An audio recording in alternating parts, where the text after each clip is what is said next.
Hi, my name is Hannah Kim, and you're listening to The Harvest. Why do we stereotype? Some stereotypes are racist and negative and insulting, and some are positive and almost complimenting at times, but I guess that depends on your race. As a Korean American teenager, the stereotypes that relate to me are mostly about studying 24/7 and going to an Ivy League college and becoming a doctor. But I don't like to be assumed as part of that group because I'm not good at math or science and I have no intentions of going to medical school whatsoever. Some ethnic groups are assumed to have accumulated wealth to American life because they succeed so often, so therefore their problems are almost non-existent to the rest of the world. So I talked to Connie Chung-jo, Executive Director at the Korean Foster Family Initiative, about why people ignore certain, almost darker parts of the Korean American community. There's something called the model minority myth, which is this idea that all Asians, and especially this is true with Koreans, are these smart, successful, have no problem, perfect kind of a group. But there's actually a lot of need in our community, and what you probably don't see in PV, but you would see more if you were here in Koreatown, are the low-income, often undocumented or very limited English-speaking Koreans who are just barely getting by. The issue is that that's kind of a more hidden group. And so that's why I think mainstream America sees the Tiger Moms and they see there's all the Ivy League Koreans and the doctors. And what they don't realize is that there are a lot of needs in our community, but you kind of have to look a little deeper. In LA County, Koreans have the highest rate of linguistic isolation amongst any other ethnic group.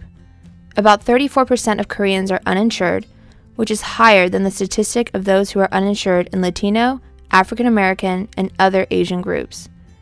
15% of Koreans are undocumented, which is about 1 in 7 people. Another problem in the Korean American community in Los Angeles is the impact the foster care system has had on Korean foster children. While the Department of Child and Family Services doesn't mandate that a child be placed in a home with a family of the same ethnicity, the exact opposite is needed for Korean foster kids. These kids, especially the younger ones, barely know any English because their parents speak mainly Korean at home and aren't exposed to English until they start school. They're used to eating Korean food every day, and they're familiar with Korean culture. But when placed in a foster home of a family who is most probably Caucasian, they're often left feeling confused, lonely, and isolated. So why not just place these kids in Korean-speaking, kimchi-eating homes? Well, there aren't any.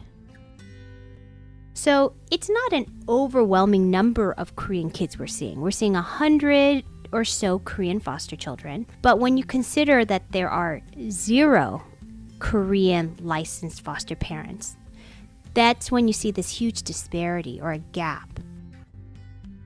When I usually think of a foster kid, I picture a Latino or African American child, about 10 years old, wearing ratty clothing and playing basketball in the neighborhood park. I know it's stereotypical to think like this, but I only used to think that because I didn't realize that children of the model minority group could be foster kids too.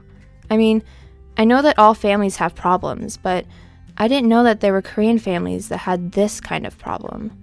And I don't know why I thought that. It could be because I just thought that most Korean people were too busy stressing out over Ivy League colleges and getting cosmetic work done. In South Korea, about 1 in 5 women have gotten plastic surgery.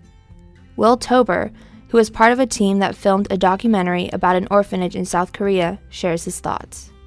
We interviewed men and women who had gotten plastic surgery or who wanted plastic surgery there, and I think there is an element in South Korea of people going to extreme lengths to pursue that perfection aesthetically. I thought that all those who got cosmetic work done wanted the work done. I used to judge them for being shallow and conceited. But then, I met a 17-year-old Korean American girl who proved me wrong. My parents forced me to get my double eyelid surgery when I was a freshman in high school. Wait, so they made you? Yeah. What did they say? They basically just told me you're going. So the day after my consultation, we went in and I got my eyes done, and I cried for 3 hours afterward. I didn't want to leave the house for months. My parents thought that the surgery would change the way I saw myself. They're always telling me, "We spent $3,000 on your eyes, so why didn't you lose weight?" I was a little taken back that my parents wanted me to change because they weren't happy with the way that I looked. Why didn't I realize that there would be people out there who got plastic surgery for other reasons than the ones that I knew? Why was I so quick to assume their motives for changing their outward appearances when I don't give them a chance to tell me themselves? I don't know why I automatically assumed that all Korean kids were busy at tutoring centers and doing homework and studying for the SAT like me. Why didn't I realize that there are Korean Americans out there who are struggling with a whole different set of issues than mine? I know that there are Korean families that are poor. I see them every time I go to Koreatown to buy Korean groceries. So why didn't I realize that there would be Korean American kids in the foster care system too? Why did I clump other Korean Americans in the model minority group when I don't like to be stereotyped into that group either? My whole life, I thought that Korean culture was about being perfect and looking perfect.